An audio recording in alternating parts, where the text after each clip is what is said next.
Você está na TV Comunitária de Belo Horizonte, eu sou Delze Laureano e nós estamos começando mais um programa Palavra Ética. No programa de hoje nós estamos recebendo a professora Marília Murta de Almeida. Bem-vinda, Marília. Obrigada. A Marília, além de professora, é também mãe de estudantes da Escola Copem, que é uma cooperativa hoje chamada Espaço Escola. Ela é presidente da Copem e vem aqui nos falar um pouco sobre esse direito fundamental à educação e tantos aspectos que envolvem a educação e que é importante nós aprendermos sobre isso. Marília, seja bem-vinda então, já te disse, né, que a TV Comunitária, nós estamos sempre conversando no programa Palavra Ética com pessoas que acrescentam a nossa visão de mundo, né, nos ensina a respeito aí dos direitos humanos. Então, eu gostaria que você, inicialmente, dissesse quem é a Marília Murta, um pouco da sua história de vida. Sim, eu sou psicóloga, também agora professora de filosofia, sou mestre em filosofia e sou mãe, sou participante da Copem desde o ano 2000, sou cooperada lá. E aí dentro da escola também sempre desenvolvi muitas coisas, como é uma escola cooperativa, os pais têm a chance de participar. E isso também foi fazendo parte da minha vida, se não profissional, pelo menos pessoal, de forma muito intensa, até que agora assumi a responsabilidade de assumir a presidência da cooperativa. E você já era professora antes da Copem ou não? Você assumiu? Não. Na verdade, sim, depois que eu fiz esse mestrado, recentemente, que eu passei a dar algumas aulas, mas principalmente atualmente tem dado aula só lá, num esquema que é uma oficina de filosofia, que a gente faz com os meninos do 6º ao 9º ano, então, a faixa etária de 11 a 15 anos, mais ou menos. Aí a gente faz umas oficinas temáticas por trimestre, a cada trimestre a gente estuda um tema diferente, onde o que eu procuro com os meninos é fazer exatamente assim, uma oficina de pensamento, fazer eles conseguirem pensar com liberdade sobre o tema que a gente elege a cada vez. Às vezes eu escolho, às vezes eu peço ajuda para eles escolherem. Então, assim, o meu exercício como professora basicamente tem sido esse agora. Um trabalho que visa principalmente levar os meninos a refletirem sobre a sua vida e os diversos temas que a gente tem. Sim.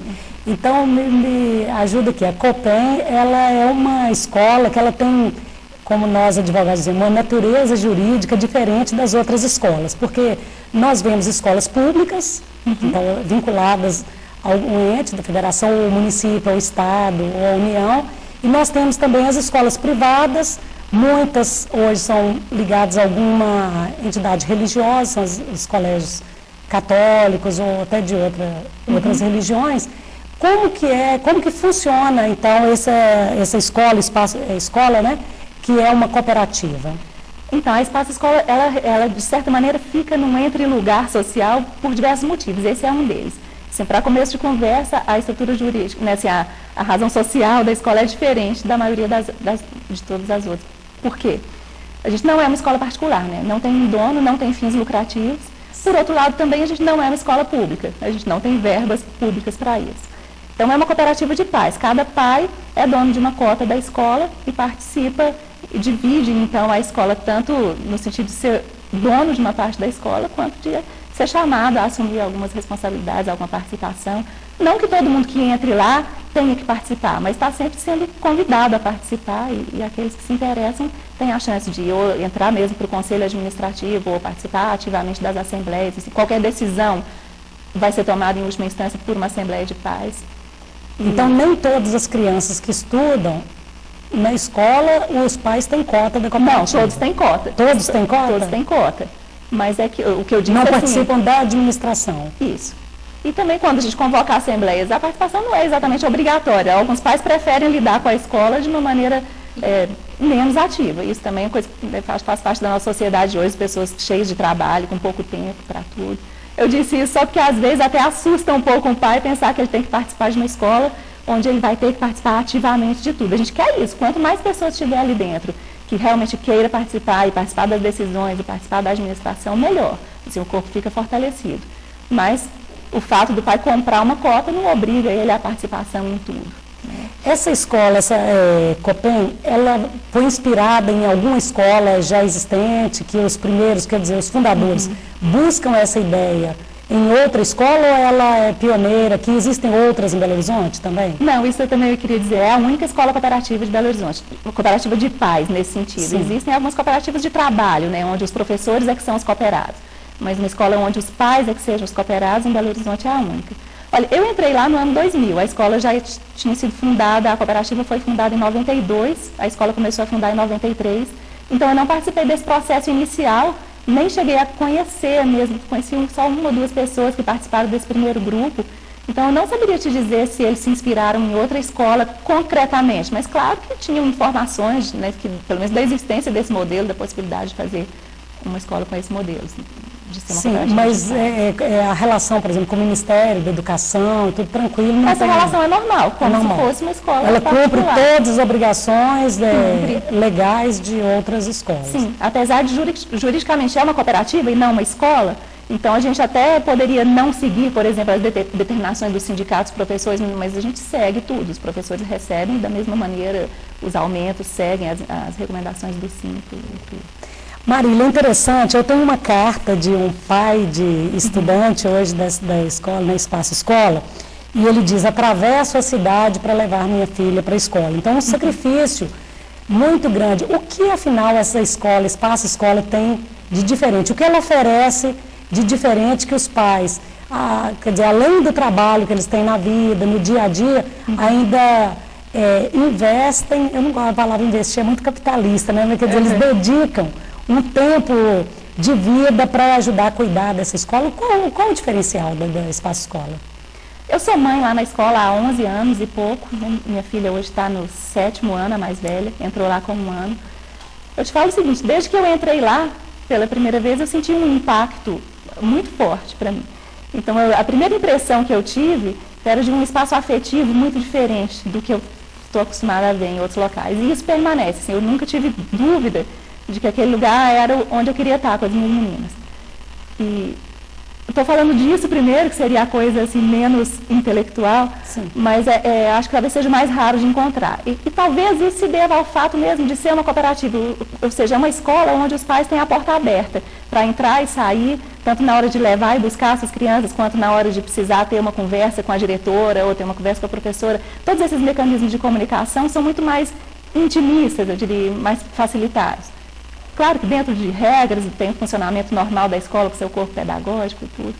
Então, eu falei assim, são várias facetas que eu acho que auxiliam, por onde eu poderia explicar o que essa escola teria de especial para fazer um pai atravessar a cidade para chegar lá.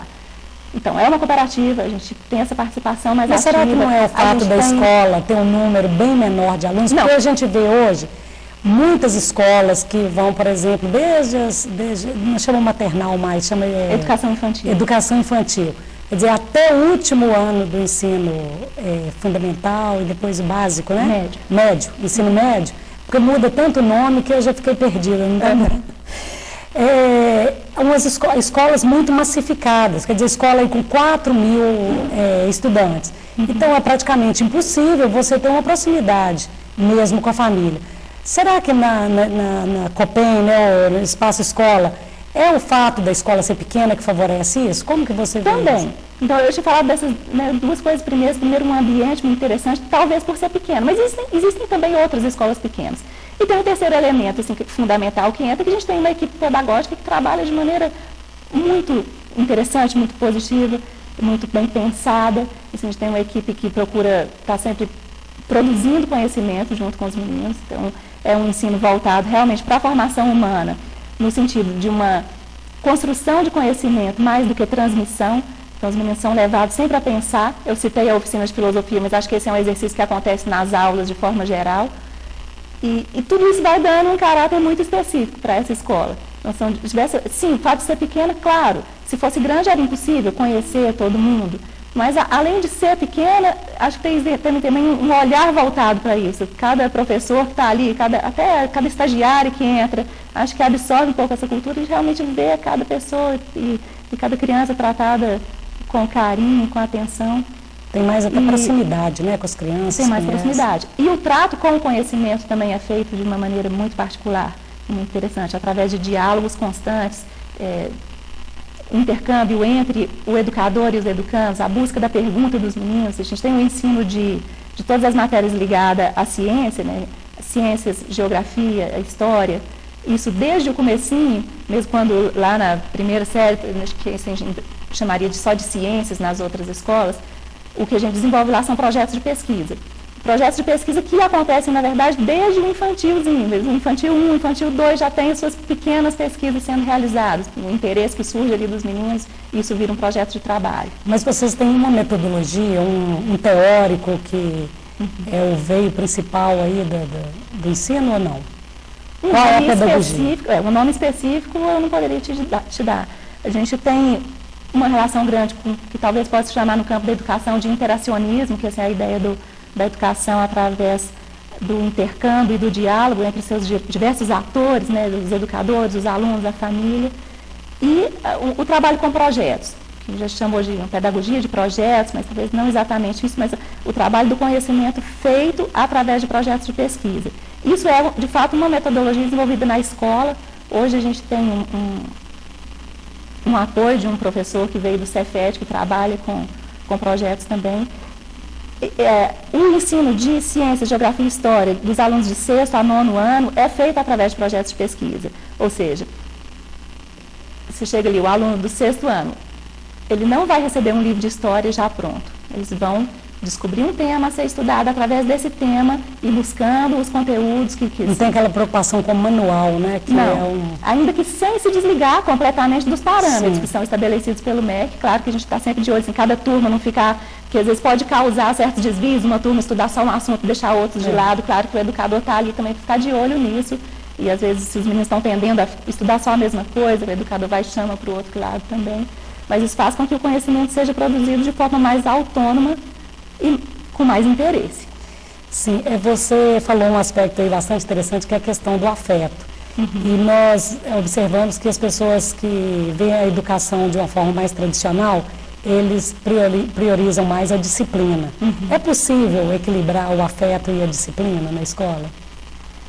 É difícil, não é? É muito difícil. A gente não pode também aqui fazer só um elogio da escola, né?